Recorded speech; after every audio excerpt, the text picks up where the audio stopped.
Bienvenue à Mix et Remix. Le thème de la capsule, on parle de cocktails et de spiritueux à travers un thème. Aujourd'hui, le thème sera Cuba. Bien oui, Cuba, l'inspirante Cuba d'inspiration sur l'industrie du cocktail a été très influente, bien sûr. On pense à Cuba, on pense à quoi? On pense à la Havane, les belles plages, on pense à beaucoup de choses. Et on pense aussi, bien sûr, au rhum. Alors, le rhum blanc léger de Cuba est vraiment les rhums classiques de la place. On va retrouver beaucoup le Bacardi. Dans les années 1860, Bacardi a vraiment été le rhum très populaire, qui est toujours aussi bien populaire, bien sûr, aux États-Unis, au Canada et partout dans le monde. Donc, un rhum blanc bien léger, c'est ce qu'on buvait à l'époque. Petite histoire pour Bacardi aussi, oui, d'inspiration cubaine, mais à la révolution cubaine, justement, Bacardi a senti la nationalisation des services qui s'en venaient, a senti un peu la soupe chaude pour leur business et ont quitté vers Porto Rico, ils se sont installés aussi Bahamas et Mexique. Donc oui, l'inspiration cubaine, mais maintenant, c'est opéré de Porto Rico. Et le Havana Club, bien sûr, le rhum qu'on utilise souvent. Pour Cuba aussi, à qui on pense? Ernest Hemingway, auteur littéraire très populaire qui a fait une partie de sa vie à Cuba, bien sûr. Il y avait 3 endroits qu'il fréquentait. Sa maison, le bar El Bodeguito del Medio, le lieu de création du mojito fait avec du rhum blanc, et troisième place, donc deuxième bar, la Floridita, pour le daiquiri. Alors, c'était ses drinks préférés, mojito, daiquiri, c'est vraiment des emblèmes de Cuba. Si vous allez aussi à Cuba, justement, vous visiter, vous pouvez aller encore dans ces 2 bars-là. Ils existent toujours. À la Floridita, il y a une belle statue d'Ernest Hemingway assis au bar avec un daiquiri. C'est de toute beauté. Vous pouvez en prendre un avec lui aussi. Le daiquiri vient de Cuba. Il est aussi emblématique. C'est un de mes cocktails préférés également. On le retrouve à différentes sauces, en slush, avec ben de la glace, bien classique, trop sucré, trop fort. Alors, ça varie vraiment là, comment on va trouver le daiquiri, mais le classique, pour moi, c'est un de mes préférés.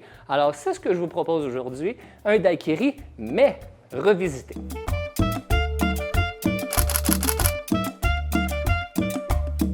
Alors, d'abord, je vais prendre mes shakers. Et on va y aller avec un rhum blanc. Un rhum blanc, ça c'est mon préféré, plantation 3 étoiles, qu'on va retrouver sur un assemblage de rhum. Pour le daiquiri, important d'avoir un rhum qui est léger, qui est blanc aussi, sinon ça va être beaucoup trop fort en goût directement. Alors c'est parti pour un rhum blanc avec 1,5 onces. Qui sera notre base donc de daiquiri. Au niveau historique, classique, le daiquiri à la base, c'était vraiment rhum blanc, lime et sucre. Alors nous, on va le pimper un peu, comme on dit, on va le twister, faire un riff, on va rajouter de l'ananas, de l'apérole pour le garder un petit peu plus original. Petite histoire sur le daiquiri avant que je poursuive aussi. Il a été dit, selon l'histoire, que c'est un Américain qui a créé le daiquiri à Cuba. C'est-à-dire qu'un ingénieur qui travaillait à Cuba avant l'embargo américain, bien sûr, de la fin des années 1800, travaille dans une mine, gros party d'employés, ça marchait bien, mais là, à l'époque, on buvait du gin aux États-Unis. Alors, plus de gin, qu'est-ce qui arrive au party? On va prendre un rhum blanc, un Bacardi, mélange ça dans un pichet avec la lime, ben de la glace, du sirop simple, et ça a été un peu sucré, en fait, qui était granulé, et c'était le gros hit. Tout le monde buvait le daiquiri. Ça s'est rendu après jusque dans les bars locaux et ensuite jusqu'aux États-Unis. Et pourquoi daiquiri? C'est que les verres dans quoi ils servaient, la boisson, était achetée à la plage de daiquiri à Cuba, fait qu'ils voulaient faire un petit lien avec ça. Alors voilà pour la petite histoire. Et on poursuit, j'ai mis donc 1,5 onces de rhum. On n'est pas dans le classique, là, on se rappelle, donc on va aller aussi avec 1 once de jus d'ananas qui est non sucré, directement. Apérole pour donner une petite amertume avec 0,5 onces directement d'apérole. On va rajouter bien sûr le côté acidulé avec de la lime. Fraîchement pressé toujours la lime, toujours fraîchement pressé. Et avec un sirop simple, bien sûr, pour balancer le tout. 0,5 onces, tout simplement. Et voilà. Où je suis rendu? À mettre de la glace et on va shaker.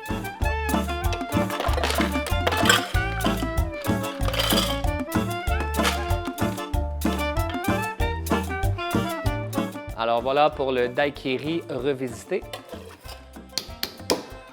Alors 10 secondes, on shake toujours avec le sourire car nous sommes avec des invités. Alors je vais y aller à 2 mains, une main. C'est parti.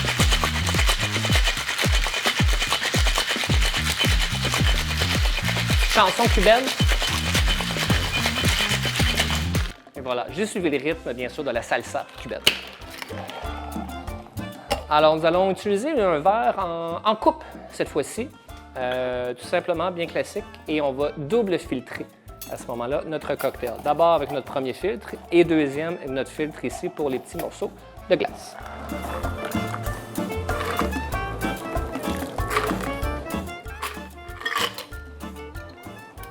Là, j'aurais envie là, de mettre un petit peu d'ananas dans ma présentation pour que ça soit beau, là, que ça soit cute.